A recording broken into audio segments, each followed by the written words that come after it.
नमस्कार दोस्तों, मेरा चैनल कथा भक्ति सागर में आप लोग का स्वागत है। आज हम लक्ष्मी माँ की कहानी सुनेंगे। एक नगर में एक व्यापारी रहता था। उसकी पत्नी का नाम लक्ष्मीना था। लक्ष्मीना जो थी बहुत ही सुंदर, सुशील, गुणवान थी। उसके दरवाजे पर कोई भी आता था, या तो भिक्षु भिखार हो या कोई अगल बगल से भी मदद करने के लिए कोई भी चीज़ मांगने आते थे, तो वो कभी भी खाली हाथ नहीं जाते थे। या अगल बगल में किसी को कोई चीज़ की ज़रूरत होती थी, किसी के घर दुख विपत्ति आ गया, तो लक्ष्मीना मदद करने के लिए पहुंच जाती थी, हर तरह से मदद करती थी। इस कारण उस गांव में लक्ष्मीना का बहुत नाम था। सब बोलते थे कि वो बहुत गुणवंती, रूपवंती, सब तरह से परिपूर्ण है। एक दिन लक्ष्मीना के पास उसके बगल वाली एक पड़ोसन आई। बोली, भाभी मेरे घर गेस्ट आने वाले हैं, मैंने मेहमान आने वाले हैं। आप अपना ढेर सारा खाना बनाना है, तो आप अपना चकला और बेलना मुझे दे दीजिए, मैं रोटी बनाने के बाद आपको दे दूंगी। गुणवंती तो थी ही दयालु, झटपट तैयार हो गई। उसने अपना चकला बेलना उनको दे दिया। उसके बाद कुछ समय के बाद एक और औरत आई। बोली, भाभी मुझे अपने घर की साफ सफाई करनी है, मेरे झाड़ू नहीं मिल रही है, मुझे थोड़ी देर के लिए अपनी झाड़ू दे दो, मैं साफ सफाई होने के बाद मैं आपको दे दूंगी। लक्ष्मीना वे भी मान गई, झट से दे दी। दोनों को तो सामान दे ही दी। फिर शाम हुआ तो एक औरत आई शाम को कि भाभी मेरे घर में दूध खत्म हो गया है, मेरा बच्चा रो रहा है। बिल्कुल गदबेर के समय आई थी, थोड़ा सा दूध दे दीजिए। लक्ष्मीना ने उसे भी दूध दे दिया।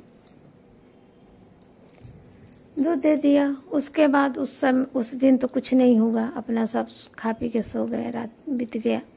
दूसरे दिन जब लक्ष्मीना का पति दुकान पे गया तो देख रहा है कि उसके दुकान में चोरी हो गया है। चोर सब सारा धन लेके चले गए। अब क्या करे, वो परेशान हाल में घर आया। घर आके बोला अपनी पत्नी से, लक्ष्मीना से, कि देखो हमारे घर दुकान में सब चोरी हो गया, अब मैं क्या करूँगा, कैसे व्यापार करूँगा। लक्ष्मीना बोली, आप घबराइए मत, मैंने भी कुछ पैसे इकट्ठे किए हैं, कुछ मेरे पास गहने हैं, जेवर जेवरात है, वो सब ले जाइए, आप व्यापार में लगाइए। जब वो गई अपने संदूक में गहने लेने, पैसे लेने, तो वहां से वो गहने और पैसे भी गायब थे। अब लक्ष्मीना आके अपने पति के पैरों में गिर गई। बोली कि मेरे पास तो गहने पैसे थे, पता नहीं कैसे गायब हो गए। अब उसका पति तो पहले से दुखी था और क्रोधित हो गया और लक्ष्मीना को खूब खरी खोटी सुनाकर उसको घर से बाहर निकाल दिया। बोला कि तुम जब घर नहीं मेरा संभाल सकती, घर में पैसे गहने जेवर कहाँ रखे हैं तुझे पता नहीं, गायब हो जा रहे हैं, तो तुम मेरे घर से निकल जा। घर से निकाल दिया। लक्ष्मीना बहुत रोई। वो तो अपने पति को परमेश्वर की तरह मानती थी, बहुत रोई, लेकिन उसका पति नहीं माना। अब लक्ष्मीना घर से बाहर निकली। बाहर के जब गई तो एक नदी था गांव से बाहर। अपना नदी के किनारे बैठ के खूब रोई और अब बोली कि अब मैं नहीं जीऊंगी, मैं इसी नदी में कूद के अपना जान दे दूंगी। जैसे ही वो नदी में कूदने के लिए जा रही थी, साक्षात लक्ष्मी माँ प्रकट हो गई। बोली कि रुक जाओ बेटी, तुमने बहुत ही गलत कार्य किया है, इस कारण तुम्हें ये दुख सहना पड़ रहा है। लक्ष्मी ने रोते रोते पूछा, अच्छा बताओ माँ, मैंने क्या गलत कार्य किया है। तो देखो, सर्वप्रथम हम लोग किचन, जो रसोई घर होता है, किचन होता है, रसोई घर होता है, वहाँ पर मान्यता है कि वहाँ पर लक्ष्मी का वास होता है। इसलिए किचन से भी जल्दी कोई चीज़, चकला बेलना या कोई ऐसी वस्तु मतलब सामग्री है, चीनी वगैरह है तो किसी को दे दे, ठीक है, लेकिन इस तरह का वस्तु नहीं देना चाहिए।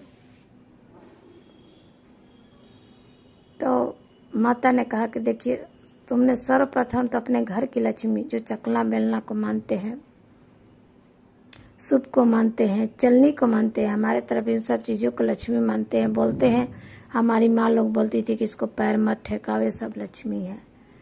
तो उसी तरह से ये सारी चीज़ें दूसरे को नहीं देनी चाहिए। तो माता ने कहा कि सर्वप्रथम तुमने तो चकला बेलना मुझे दे दिया, मैं लक्ष्मी हूँ, और तुमने मुझे ही दे दिया दूसरे को। दूसरा बात, झाड़ू में भी लक्ष्मी का रूप होता है, उसको भी तुमने दूसरे को दे दिया। तीसरा बात, गदबेर के समय किसी को कुछ भी नहीं देना चाहिए।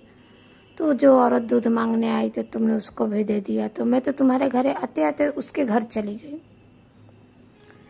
तो इस करके मैं तुम्हारे घर से चली गई, फिर तुम्हारे घर में चोरी हो गया, तुम्हारे पति के व्यापार दुकान में चोरी हो गया, व्यापार में घाटा हो गया।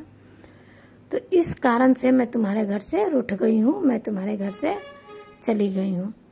तब वो लक्ष्मीनाथ ही माँ के पैरों में गिर गई और माफ़ी मांगी और बोली कि आज के बाद माता ऐसा कभी गलती नहीं होगा, मैं अपने घर के इन सभी चीज़ों को कभी भूल कर भी किसी को नहीं दूंगी।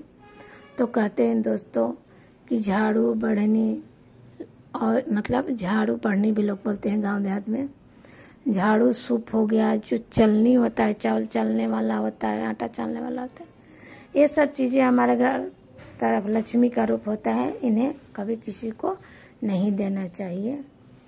चीनी, नमक या किसी के अगर कुछ सामान घट गया तो दे दे, कोई बात नहीं है, लेकिन ये सब अपने घर की लक्ष्मी कभी किसी को नहीं देना चाहिए। नमस्कार दोस्तों, अगर मेरी ये कथा आपको पसंद है तो लाइक, सब्सक्राइब और कमेंट्स जरूर कीजिएगा। जय हो लक्ष्मी माता।